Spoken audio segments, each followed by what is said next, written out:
Algo que le pediría es que a veces que la industria sea un poco más femenina o piense en la mujer a la hora de diseñar las cosas. ¿Ah, sí? Sigo pensando que el equipamiento que utilizamos está diseñado por y para hombres. Pesan mucho, son grandes, los colores. Aquí hay algo que no Aquí funciona. falta la mano de una mujer. Falta la mano de una mujer. ¿Están los jóvenes interesados en investigar? No mucho. No mucho. No mucho.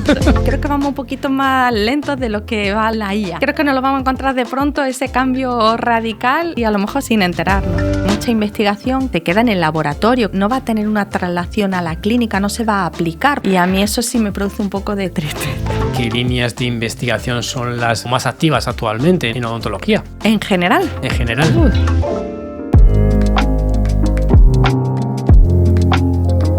Bienvenidos a un nuevo episodio de Espejo Dental, el podcast de Big One.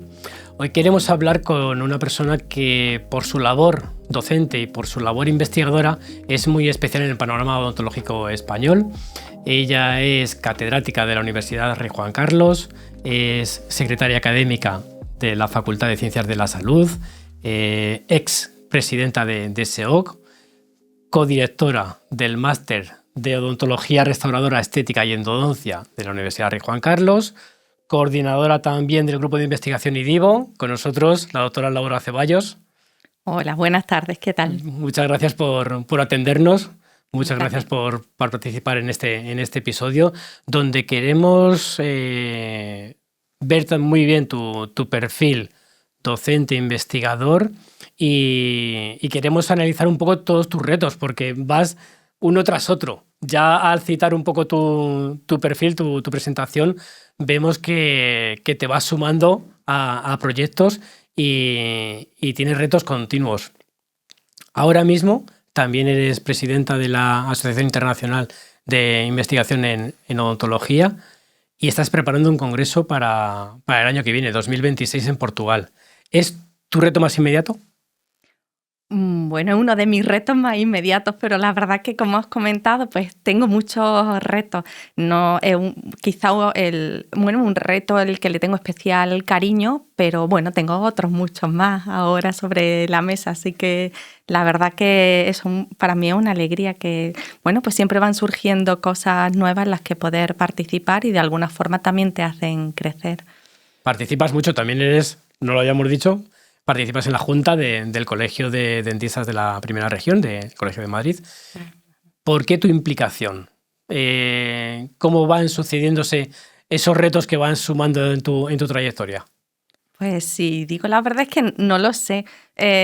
Yo siempre intento no llamar mucho la atención o tener un perfil bajo, porque en casa ya protestan, pero me van ofreciendo, me van surgiendo proyectos y gente que que tengo la enorme suerte de que quieren contar conmigo y de alguna forma pues me ilusionan, y creo que en la vida pues siempre hay que ir cambiando o haciendo o incorporando pues objetivos nuevos, retos nuevos que te hacen también mantenerte pues vivo y atento a lo que está ocurriendo, así que no es tanto que yo lo busque, tengo que decir que tengo mucha suerte y que me van llegando. Me van llegando.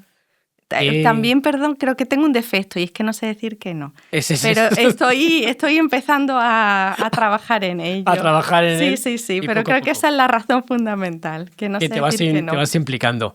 ¿Qué labor hacéis, hablando de este congreso que tendrá lugar en septiembre del año que viene en Portugal? ¿Qué labor hacéis en cuanto a fomentar la investigación o desarrollar la investigación en IADR? Yo creo que la IADR fundamentalmente se caracteriza porque es un congreso una sociedad, pero bueno, su expresión más importante en ese congreso que organizamos anualmente. Yo tengo la suerte de ser ahora la presidenta, pero de la sección de la Europa continental. Sí. Y entonces, bueno, pues en ese congreso al final es un foro en el que se reúnen investigadores en el campo de la odontología. Y eso es muy diferente a lo que ocurre en otras sociedades, que a veces, bueno, pues también hay comunicaciones o sesiones con un cariz pues más clínico. Aquí fundamentalmente pues nos enfocamos en investigación y bueno, pues es una oportunidad enorme para poder encontrarte otras personas en otros laboratorios o en otras universidades que están trabajando en lo mismo que tú y siempre pues pueden inspirarte o pueden ayudarte a hacer red de colaboraciones jóvenes, para jóvenes investigadores también es muy bueno porque les puede abrir la posibilidad pues, de realizar estancias o de formarse con otros investigadores que al final pues, son referencia en tu campo de investigación. Y yo creo que esa oportunidad únicamente los congresos de la IADR te la ofrecen. ¿Qué líneas de investigación son las principales o más activas actualmente en odontología? ¿En general? En general. En general hay muchísimo. No sabría decir. Creo que ahora la odontología digital es la que está imponiéndose muchísimo, pero por supuesto también la odontología regenerativa.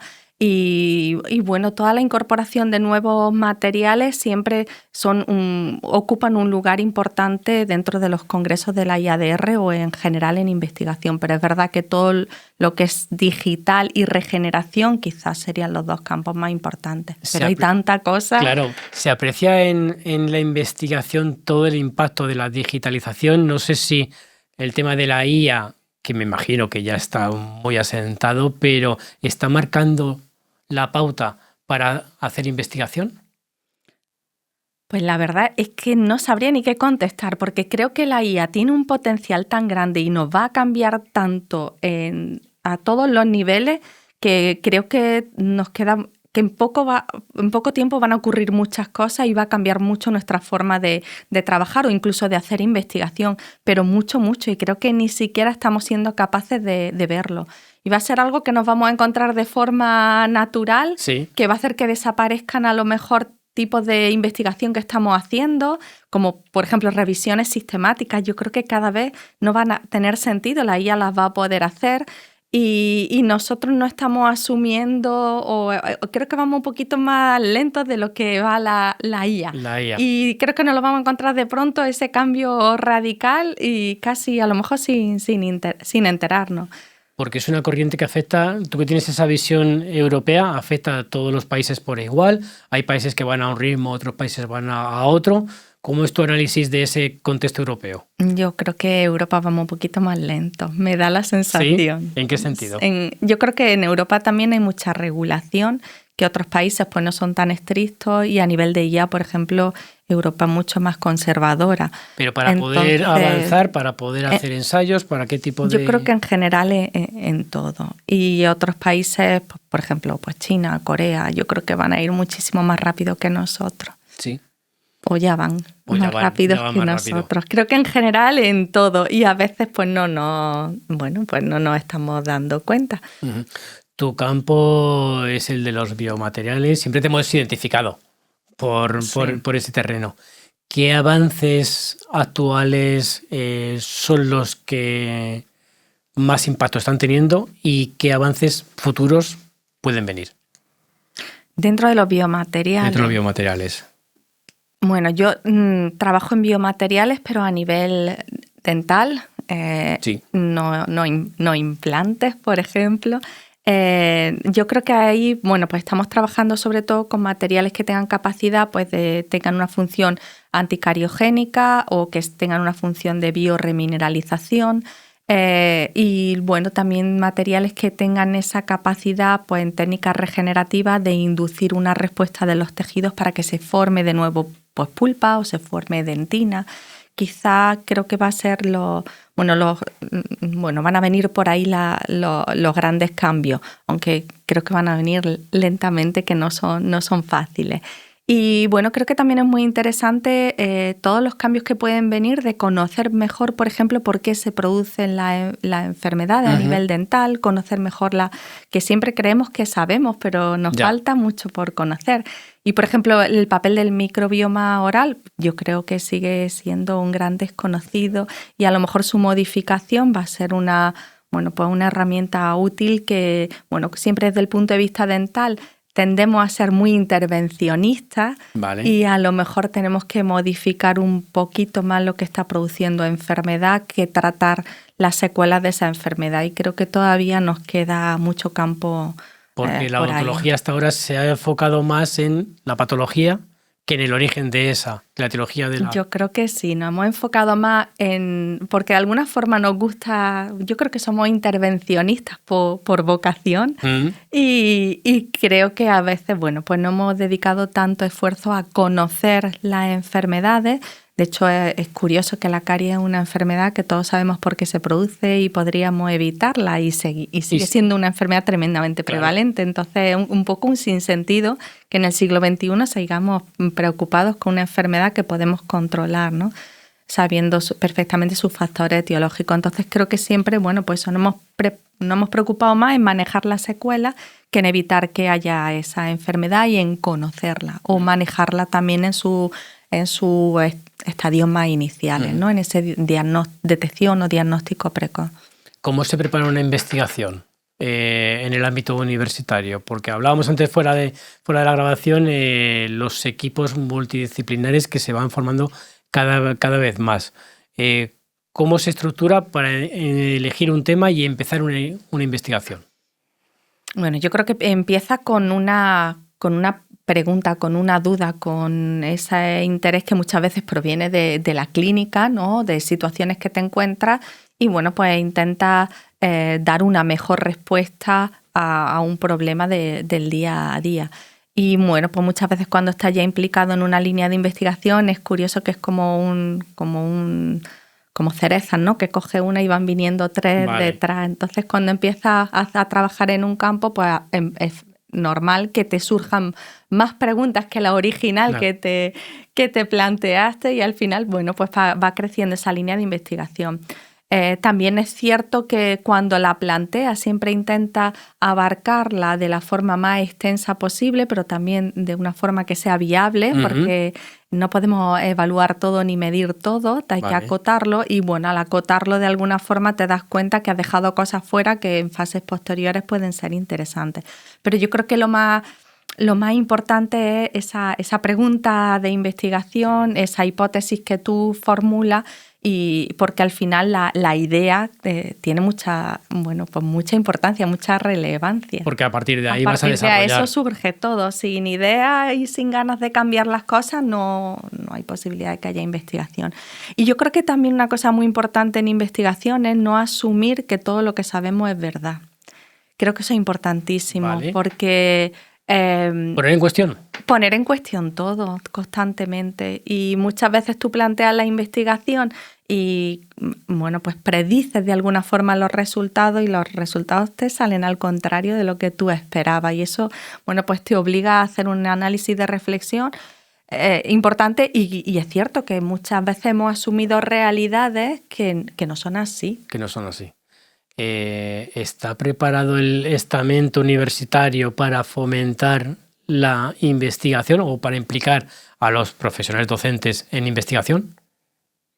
Yo creo que sí, al menos en la universidad pública es así y de hecho nuestra evaluación más importante viene por parte de nuestra actividad investigadora, es lo que nos pesa más a la hora de evaluar nuestro currículum. Entonces entiendo que sí, que la universidad han hecho un esfuerzo enorme. Otra cosa diferente es la capacidad que tengamos, pues, por tiempo, por recursos económicos, por concesión de proyectos, que es cierto que sobre todo en el campo de la odontología es complicadísimo porque no aportamos temas tan prioritarios como otras áreas de conocimiento, con lo cual de alguna forma nos penalizan a la hora de conseguir fondos cuando hay concursos públicos de proyectos de investigación. Porque se mide también el impacto social que genera esa investigación. Claro. Aunque la caries, como decías, sí, por ejemplo, pero otros temas... Pero hay otros temas que son más importantes o también van cambiando de acuerdo a intereses, pues de acuerdo a los distintos tiempos, ¿no? Y bueno, pues ahí tenemos un poco de limitación a la hora de conseguir recursos para investigación. Eso nos hace ser más creativos. ¿Qué investigación te gustaría realizar o qué objetivo de resultado te gustaría conseguir a través de la investigación? Yo creo que un poco complicado. Yo creo que con la investigación tú siempre, al final, lo que intentas es mejorar de alguna forma la calidad de vida de tus pacientes, ofrecer un mejor tratamiento y que el impacto del tratamiento que tú hagas pues sea el mínimo posible desde un punto de vista de morbilidad y que pues tu tratamiento sea a largo plazo y predecible.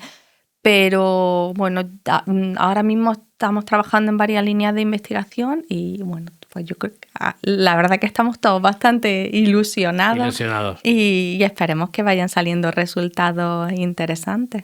¿Están los jóvenes interesados en investigar? No mucho. No mucho. No mucho. En odontología muy poco. Muy poquito. Muy poquito. ¿Por qué? Muy poquito deciden quedarse haciendo la tesis doctoral o incorporándose a grupos de investigación. Es cierto que tenemos la suerte que siempre contamos con gente joven, porque yo creo que son fundamentales. La gente joven es la que más se cuestiona las cosas, viene con mucha más energía, con mucha más ilusión y son los que hacen los grupos de investigación mucho más activos. De hecho, a veces, bueno, pues cuando nos vamos haciendo mayores los investigadores, también adquiere otras responsabilidades que te quitan tiempo de poder estar haciendo, tú desarrollando esas líneas de investigación. Muchas veces pues tienes que estar buscando los recursos, los contactos, o tienes tareas de gestión que no te dejan tanto tiempo, así que las personas, los investigadores jóvenes son los que son el motor de los grupos de investigación. Y en tu caso, ¿qué determinó que te dirigieras por la investigación? ¿Cuál fue el punto de inflexión para, siendo dentista de familia, con orígenes, quiero decir, familiares de odontólogos, qué te hizo ir por el camino de la investigación?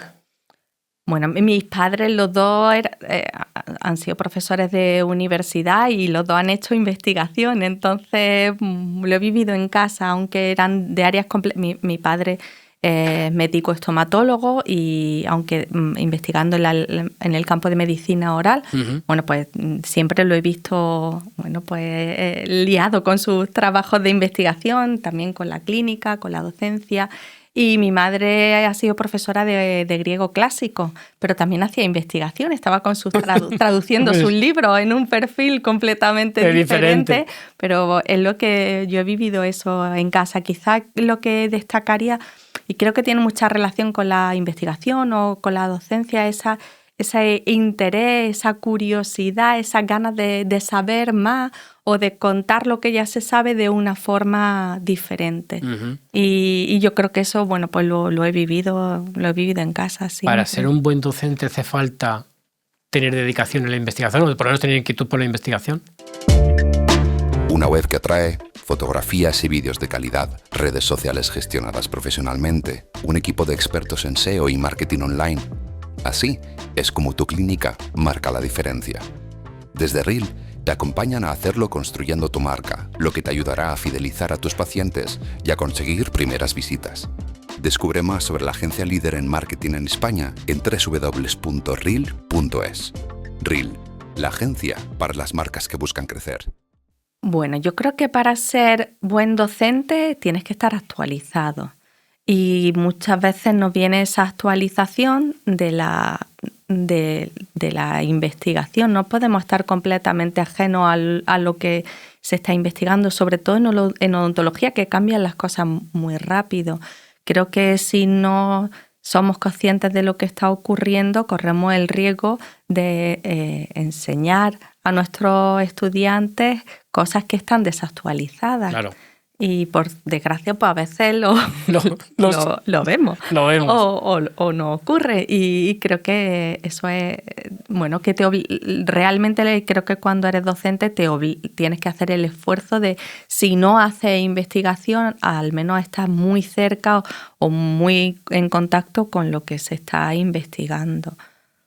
¿Por qué la odontología tiene este ritmo tan intenso, tan frenético en cuanto a las innovaciones, en cuanto a ese desarrollo de investigación? ¿Por qué tiene este ritmo?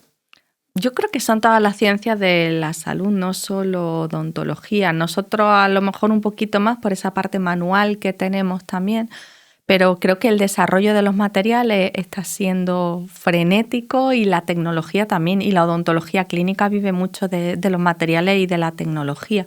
Entonces no podemos bueno, no podemos quedarnos atrás en eso. De alguna forma tenemos que acomodarnos y bueno, esa tecnología y esos materiales vienen siempre para ayudarnos, para hacer que nuestros tratamientos sean mejores. Entonces, creo que bueno, estaríamos perdiendo la oportunidad de facilitarnos la vida de alguna forma si nosotros no hacemos caso a eso. Y creo que también está, bueno, aunque no va tan rápido como debería, sí estamos conociendo mejor pues la patología o la biología incluso. Y eso nos permite tener otras formas de afrontar las enfermedades, de manejarlas. ¿Crees que interesa al dentista común ese análisis de investigación que hacéis desde la facultad y en publicaciones y demás? ¿Crees que llega pronto y rápido y bien al dentista común? No, yo creo que no llega y ahí quizá es una labor que deberíamos mejorar. No ya tanto de la investigación, porque hay mucha investigación que se queda en el laboratorio, que no va a tener una traslación a la clínica, no se va a aplicar, pues porque muchas veces necesita bueno, pues realmente demostrar que tu nueva técnica o tu nuevo material aporta un beneficio sobre lo que ya hay. Muchas veces no lo consigue, a lo mejor lo consigue en el laboratorio, pero luego clínicamente no tiene relevancia. Pero sí es cierto que han cambiado cosas muy importantes a nivel clínico en odontología que no están llegando a los odontólogos en general. Y a mí eso sí me produce un poco de tristeza. ¿Cómo qué? Pues, dame un ejemplo. Pues, por ejemplo, ahora muchos de los... Quizás yo creo que uno de los cambios más importantes está siendo en tratamiento de la pulpa vital. Clásicamente, bueno, pues los dientes que tenían pulpitis, hablábamos de pulpitis reversible e irreversible, y las pulpitis irreversibles se trataban siempre con un tratamiento de endodoncia, un tratamiento de conducto. Y hoy en día pues no es necesario. En muchos casos hacemos pulpotomía, no se elimina completamente la pulpa. Pero y ya está aceptado en las guías, no es algo que sea, bueno, que estemos rompiendo, que estemos siendo súper innovadores y haciendo algo que no lo he aceptado, ya lo he aceptado, ¿no? Ya está en las guías de la Asociación Europea de Endodoncia, o está, por ejemplo, también en la de la Americana de Endodoncistas. Entonces, creo que eso no ha llegado, todavía se sigue viendo como una novedad enorme y sería un tratamiento mucho menos agresivo, mucho más conservador, más sencillo de realizar y con muchas menos molestias para el paciente y coste económico también. Entonces, bueno, pues es, por ejemplo, un ejemplo que veo en el día a día, ¿no? Y digo, bueno, es que cómo cuesta cambiar la mentalidad de las personas. Y la dinámica y el día. Y la dinámica, sí, hasta... Bueno, es que se hace muy, muy difícil y yo creo que eso ahí contrasta un poco pues con los profesores de universidad o los investigadores, que debemos ser mucho más dinámicos y adaptarnos, ¿no?, a esos cambios, claro, y también ser capaces de trasladarlo. Y a mí otra cosa que me produce, otro tema que me produce mucho... bueno, desasosiego, vamos a decirlo así, que a veces prestamos mucha atención a ser muy intervencionistas, a técnicas quirúrgicas muy complejas. Que parece que gusta más. Que gusta mucho más, que yo lo entiendo y veo que no se presta ninguna atención, por ejemplo, a hacer un buen diagnóstico de caries y hacer una planificación correcta, más mínimamente invasiva y a saber manejar la enfermedad cariosa. Nos estamos fijando más en, pues lo que tú dices, es más en la parte quirúrgica, en el gran tratamiento, en el tratamiento de excelencia, y nos estamos olvidando un poco del tratamiento más básico. Sí, pero ese también es de excelencia.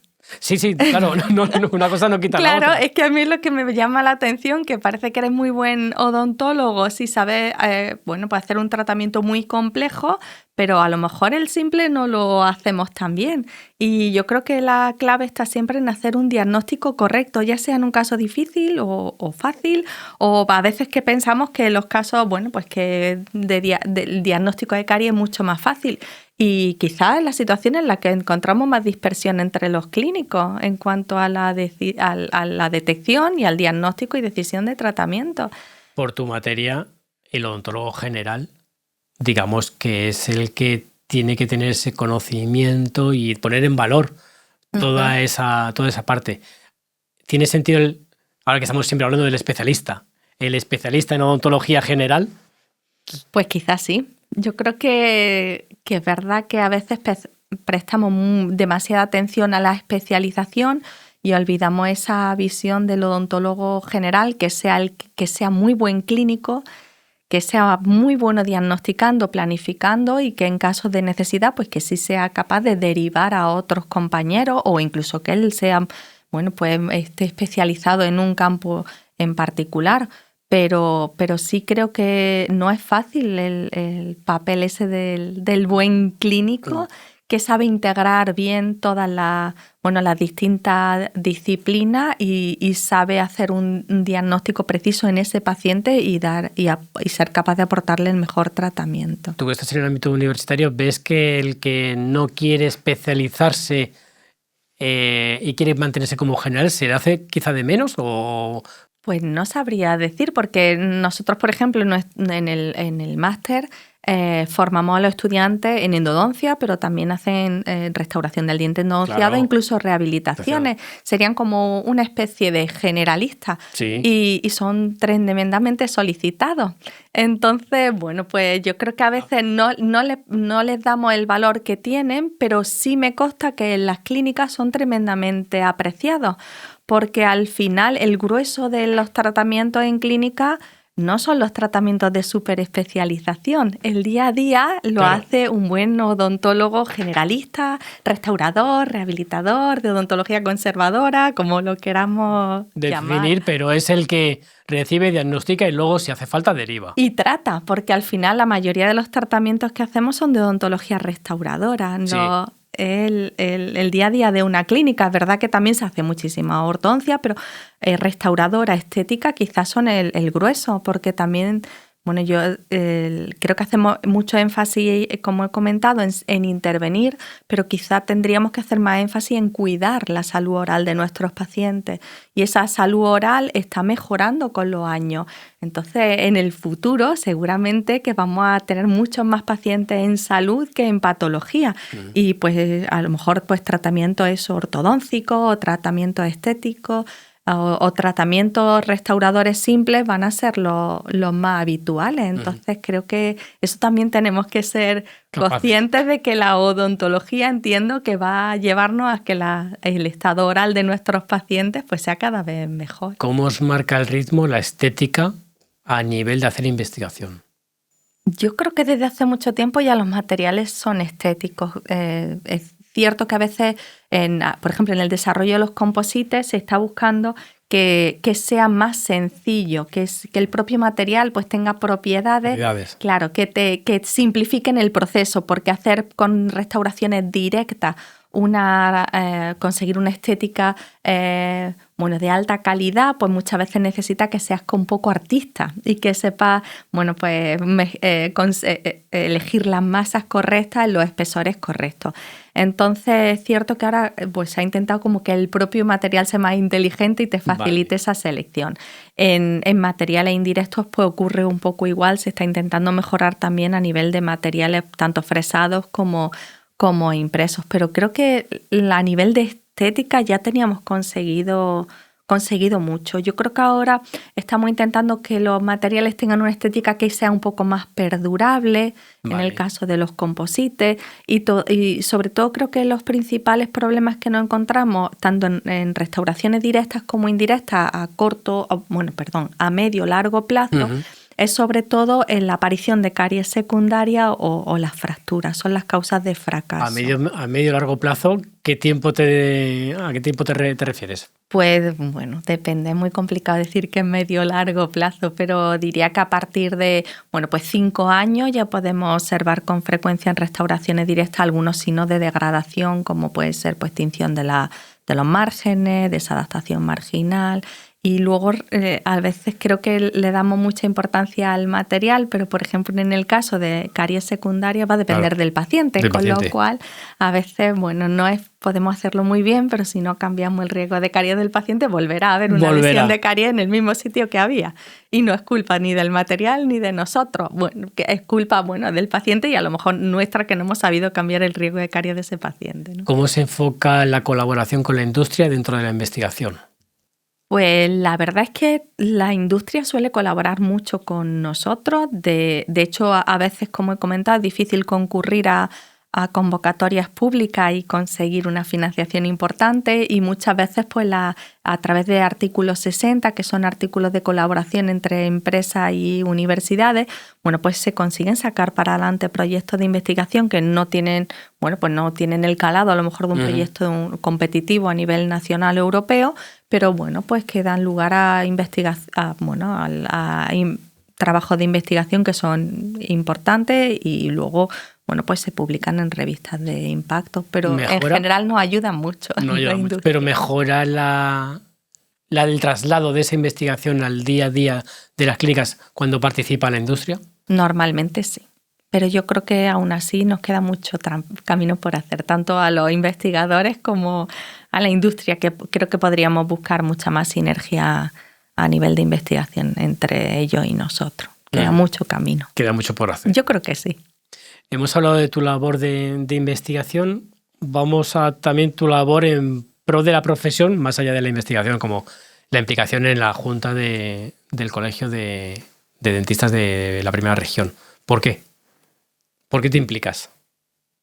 Bueno, ahí tengo que decir que me implico porque la actual presidenta, lo mismo, estoy ahora en la Junta de Gobierno actual, en la anterior no estuve en la comisión científica, pero en la anterior... Pero siempre has estado muy implicada. En la anterior sí estuve también con Ramón Soto y pues me pidieron formar parte de su equipo y como he dicho antes, no sé decir que no. Y entre eso y que pues son proyectos que me llaman la atención, porque siempre he dicho que el Colegio de Madrid me ha dado mucho más de lo que yo le he dado.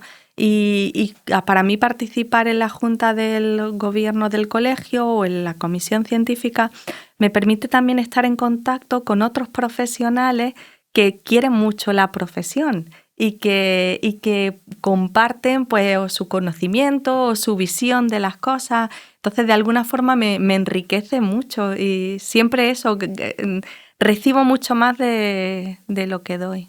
¿Está bien valorado las instituciones dentro de la colegiación? Pues instituciones como colegios, como sociedades, que también has presidido tipo SEOC. ¿El dentista cree que son necesarios todas estas entidades? Yo entiendo que sí. Creo que el Colegio de Madrid, que el que conozco mejor, hace una labor importantísima, sobre todo también de formación, de asesoramiento al odontólogo, no lo deja solo. Sí. Y creo que organiza muchísimas actividades y es tremendamente dinámico. Yo creo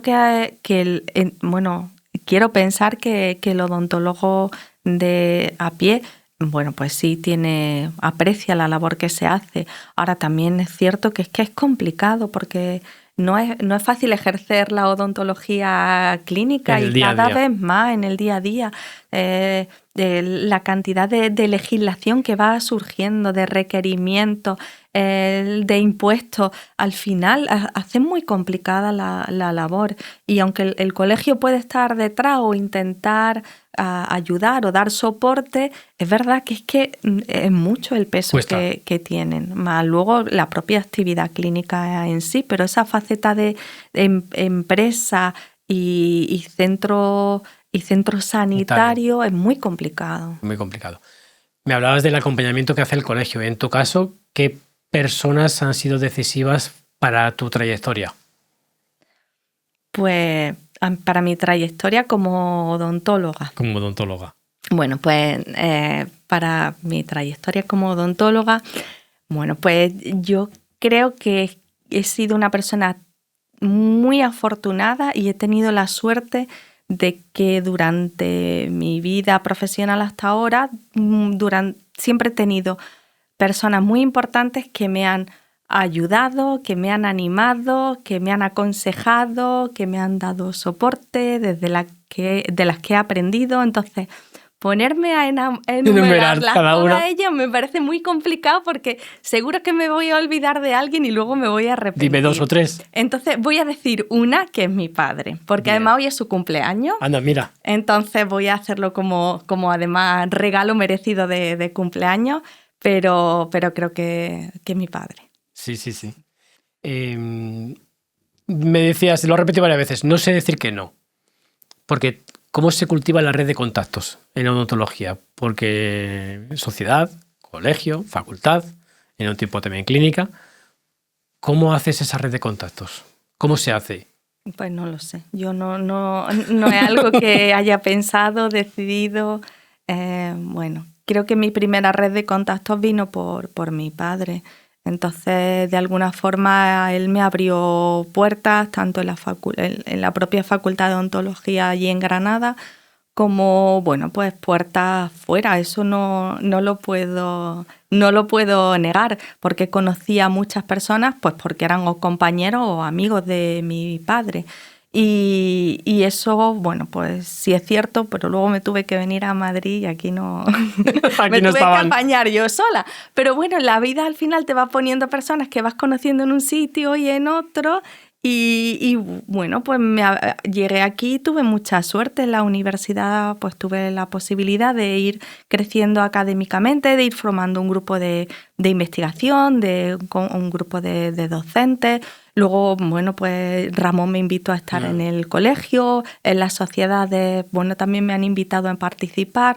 La verdad que no ha sido algo que yo haya ido buscando, ha ido surgiendo, pero ha sido así, es verdad. Todavía de vez en cuando tengo reuniones o tengo que participar en elaboración a lo mejor de guías clínicas.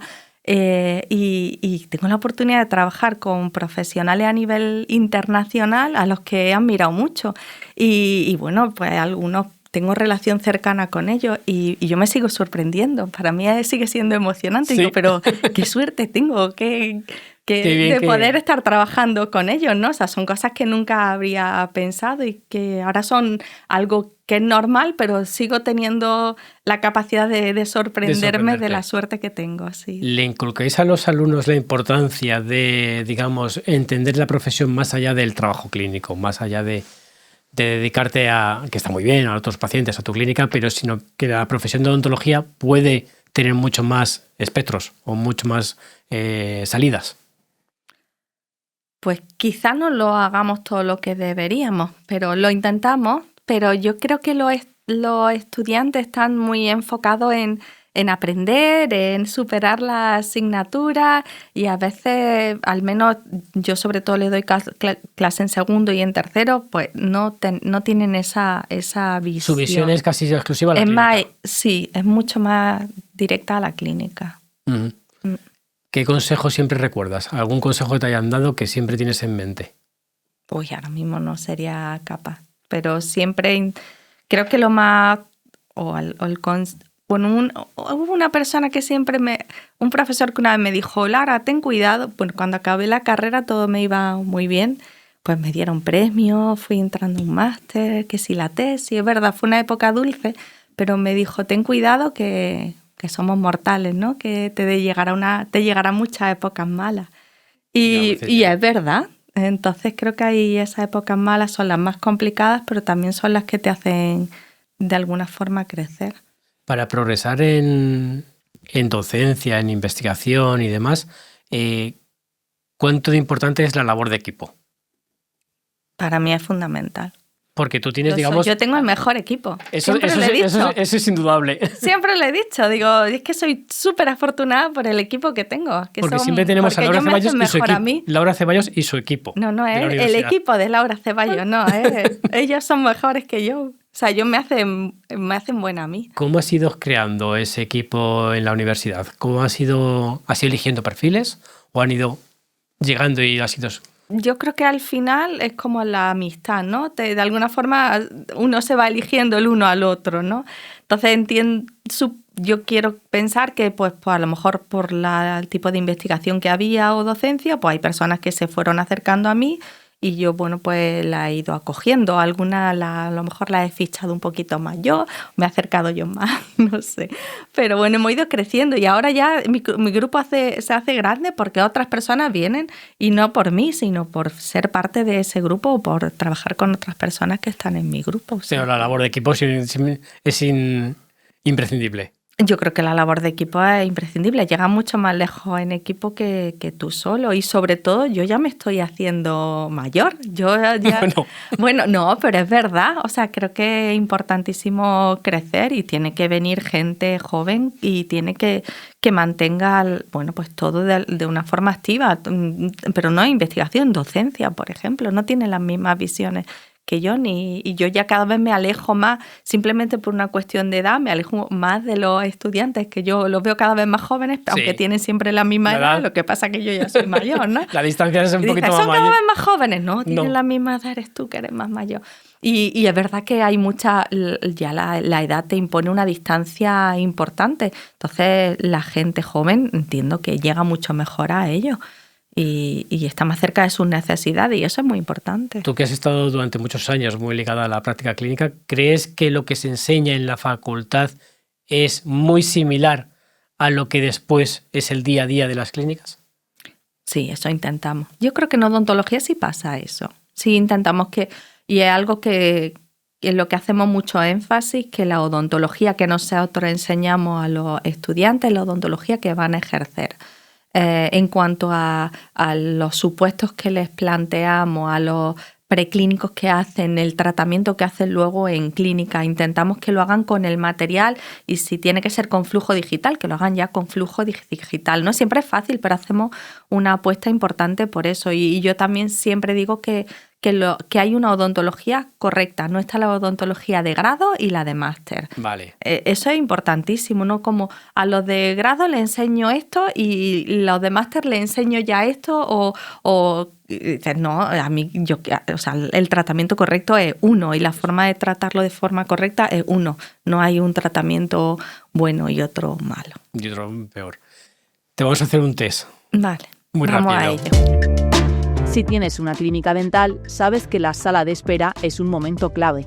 ¿Y si esos minutos dejaran de ser tiempo muerto? Con Diviso Play dinamitas la televisión de tu sala de espera y llevas la imagen de tu clínica al siguiente nivel. Muestra todo el valor de tu centro y de tu equipo de profesionales. Explica los tratamientos de forma clara y enseña reseñas y promociones, aumentando la confianza y la fidelidad desde las primeras visitas. Todo con un servicio centralizado y flexible, respaldado por un equipo especializado en marketing y contenido audiovisual que se encarga de todo. Descubre cómo revolucionar tu sala de espera con Diviso Play en divisoplay.com.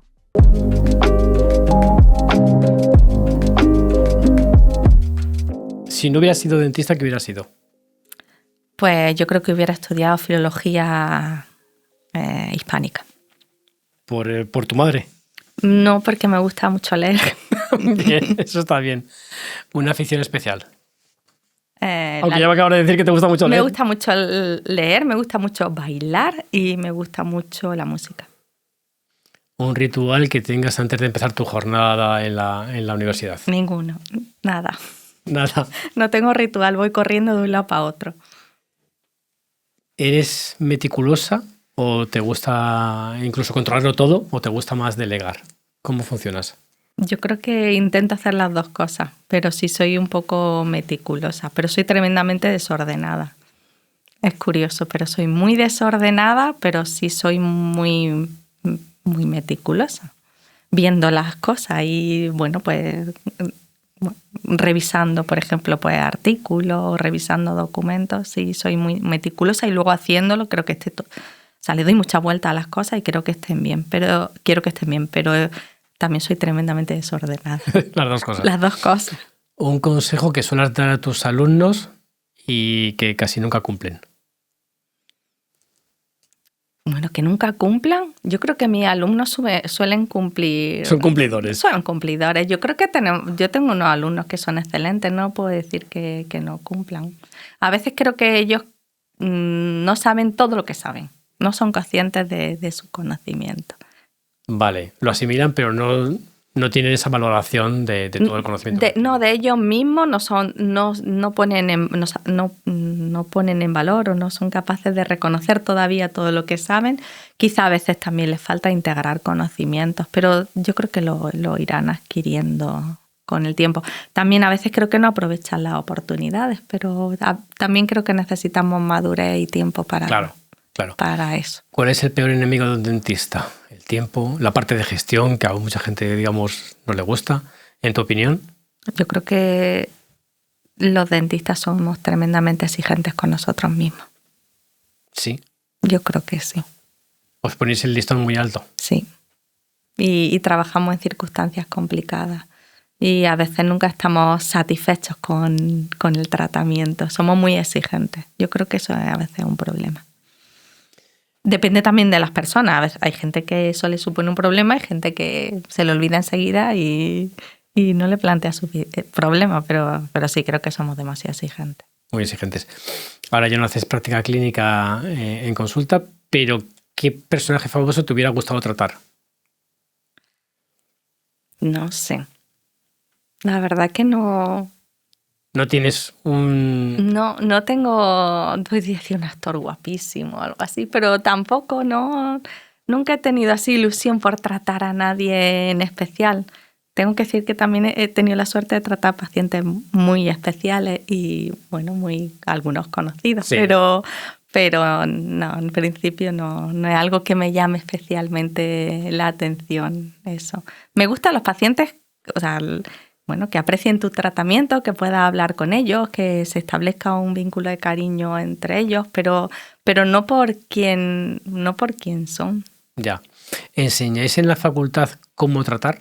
No solo la técnica, sino cómo tratar, cómo abordar al paciente. Sí, eso cuando estamos en prácticas preclínicas algo intentamos, pero más en cuanto a posición no hay interacción, pero en las prácticas clínicas sí, por supuesto, les enseñamos a cómo tienen que saludar a los pacientes, recibirlos, tratarlos, saber, conocer por qué acuden a nosotros, qué es lo que les preocupa y siempre pues intentamos que tengan un trato exquisito para los pacientes, independientemente de dónde esté ubicada nuestra clínica. ¿Hay pautas básicas que enseñáis a los alumnos en cuanto a pues saber las expectativas del paciente? Sí.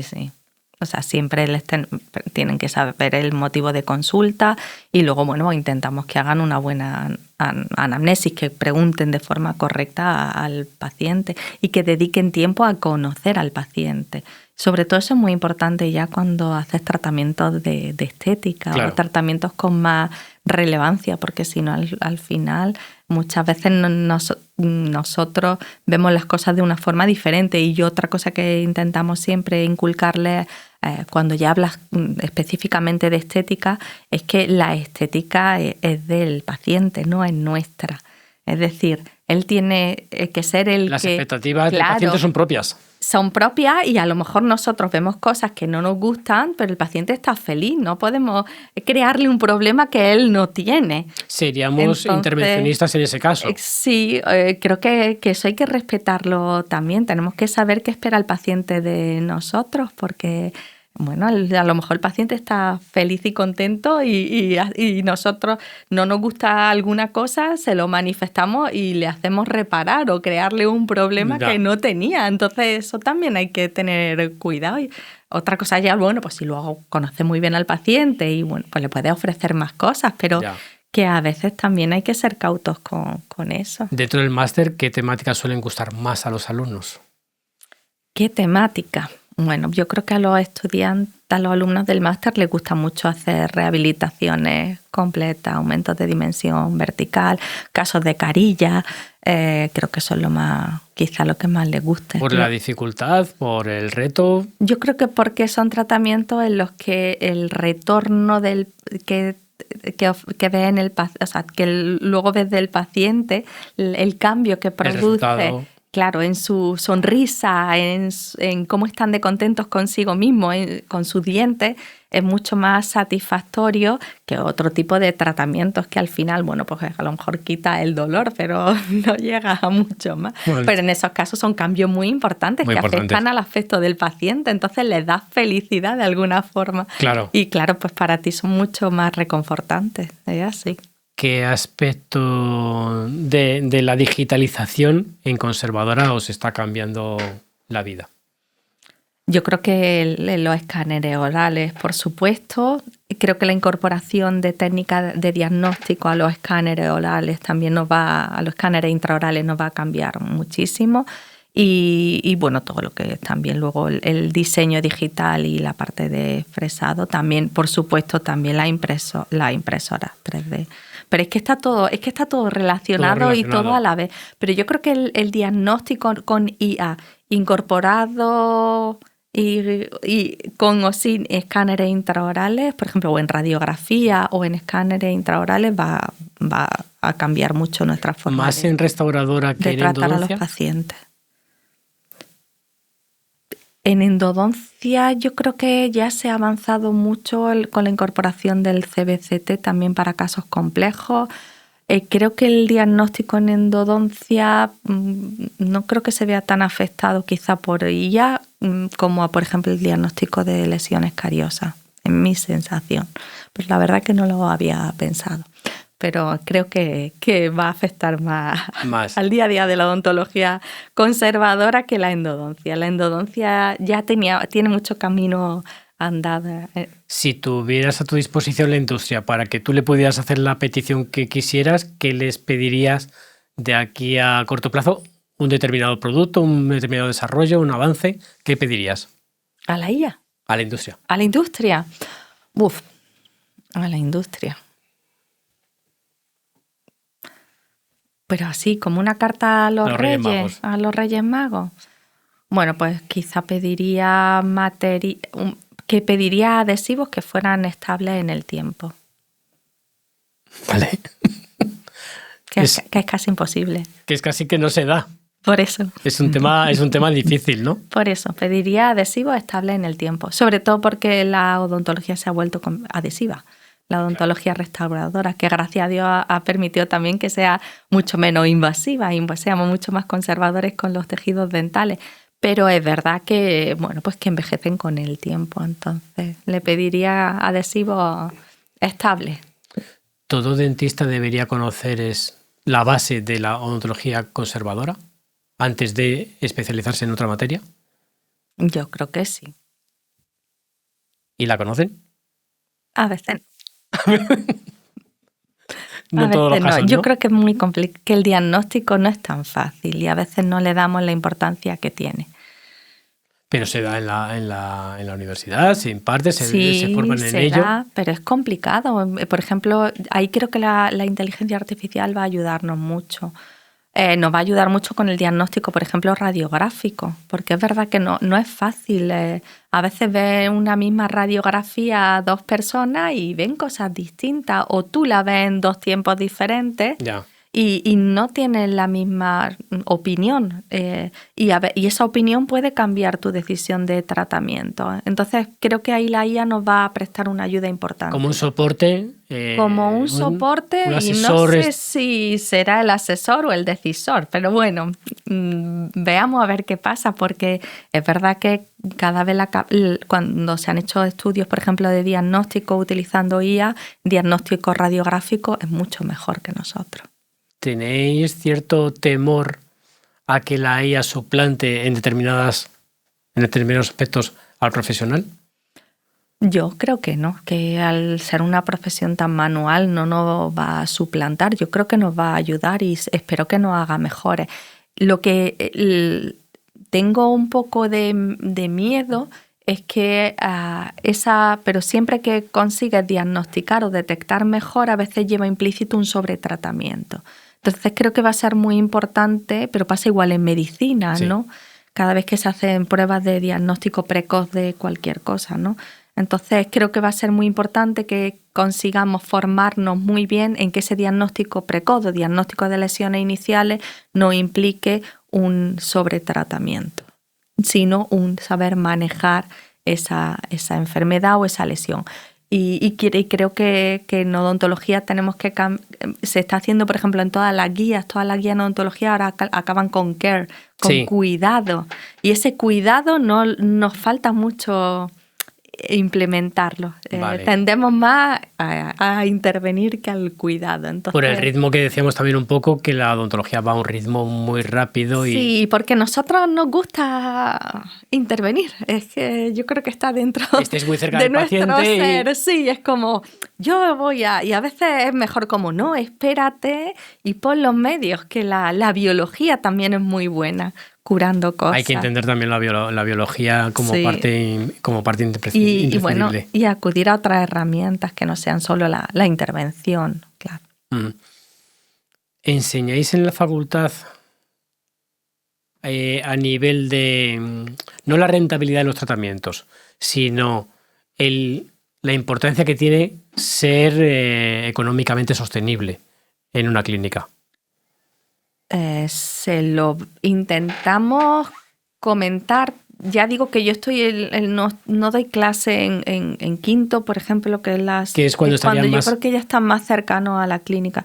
Pero sí, en tercero, por ejemplo, están haciendo los preclínicos en conservadora y tardan mucho. Yo siempre les digo que no van a contratar así, que tenéis que es verdad que vuestro tiempo es oro, tenéis que ser más rápido haciendo las cosas, no podéis perder tiempo en los procesos, tenéis que actuar de forma más mecánica. En el máster en el máster sí, por supuesto, pero ellos ya trabajan en clínica, tienen otra visión. Pero en el máster es curioso que a veces tienden a, como aquí no tengo estrés, voy a tomarme mi tiempo. Y es como, tampoco puede ser eso, porque el paciente pasa mucho tiempo aquí y los pacientes tampoco les gusta estar con la boca abierta o pasar toda la tarde en la clínica. Y en su día a día no lo van a poder hacer, claro. El ritmo es otro. Pero sí, eso es un efecto que observamos.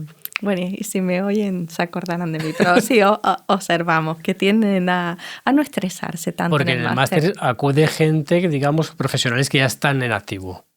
Habitualmente. Sí, normalmente tenemos alumnos del máster que son recién egresados, pero algunos ya llevan algunos años de ejercicio, poquito, o algunos, a veces tenemos estudiantes que sí, que se deciden incorporar después de llevar varios años en clínica, pues porque quieren mejorar los tratamientos que están haciendo. Uh-huh. o empezar a hacer tratamientos que a lo mejor no se atrevían. Aunque no estés en clínica diaria, pero si eres secretaria de la facultad, ¿te gusta la gestión? Me gusta la gestión, sí, me gusta la gestión. No es lo que más me apasione, pero sí, me gusta. Me gusta sobre todo porque me da una visión distinta de la universidad. Porque cuando eres docente, pues no te das cuenta de muchas cosas, y cuando haces investigación tampoco, y la gestión, sobre todo estando como secretaria de una facultad con tantas titulaciones, me da una visión muy global de las ciencias de la salud, no solo de odontología. Y ahora, pues incluso a veces tengo que interactuar también con compañeros de otras facultades. Y claro, es que las formas te amplía mucho tu forma de entender la universidad y también de conocerla, que muchas veces nos centramos en nuestro mundo pequeñito y creemos que todo es eso, y ocurren muchas cosas que también son relevantes. Hay que considerar otras formas de ver, otros campos de conocimiento, y a mí eso me enriquece, me gusta. Ahora que tenemos 20 y tantas facultades de odontología, uh-huh, se van a abrir alguna más. ¿Cómo valoras esa abundancia de centros académicos en España? Es muy complicada esta pregunta. Lo sé. Pues es que realmente dudo que sean necesarios tantos centros de formación en odontología, pero también es cierto que desde el punto de vista de que nosotros tenemos lista de espera, pues esos estudiantes que no acceden en la pública, pues es una oportunidad el que se formen en las privadas para ellas. Entonces, pues entiendo que tampoco es algo que podemos limitar o podemos cortar de alguna forma. Lo que sí bueno, tengo claro que nuestro recurso como profesora en una universidad pública es no dormirnos en los laureles. Claro. Tenemos que estar siempre esforzándonos, aunque estemos en una universidad pública que nos sentimos como más seguros o menos, menos expuestos, pero nuestra obligación es seguir mejorando e intentar ofrecer la mejor formación posible a nuestros estudiantes. Me dices que demanda hay. Demanda hay. Demanda hay. ¿Por qué crees que les atrae tanto a los jóvenes formarse como odontólogo? Pues porque la odontología es una profesión maravillosa. Yo creo que es una profesión de ciencias de la salud, que eso es muy importante, es muy atractivo, pero también es verdad que nosotros somos capaces de alguna forma de cambiar la vida, de cambiar la sonrisa de un paciente. Y yo creo que ese componente de ciencias de la salud, de ciencias sanitarias, pero también con ese toque artístico o centrado en la estética, es tremendamente atractivo. Y luego es una profesión que luego puede ejercerla en clínica. Y bueno, tiene una parte empresarial que también me parece que puede llamar la atención. ¿Crees que la parte estética, con todo el boom de la estética que llevamos muchos años ya con él, determina también que haya jóvenes que se decanten por la odontología? Pues puede ser. Puede ser, sí, seguramente. Yo siempre comento de todas formas que la odontología se ha hecho una profesión muy femenina. Sí, eso es básicamente femenina. Es básicamente femenina, pero siempre comento también que se ha hecho básicamente femenina porque la odontología ha cambiado.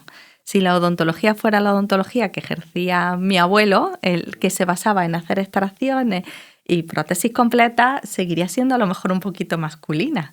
Vale. Creo que en general también ha ocurrido con la medicina, son menos cruentas, hasta las técnicas quirúrgicas son mucho menos cruentas de lo que eran antiguamente. Entonces creo que ahí entra el papel también de la mujer que le gusta el cuidar. Vale. No tanto a lo mejor, que también hay mujeres que le encanta la cirugía, pero generalmente pues todo lo que es un tratamiento menos invasivo, menos cruento, esa parte de cuidar, creo que es muy femenina.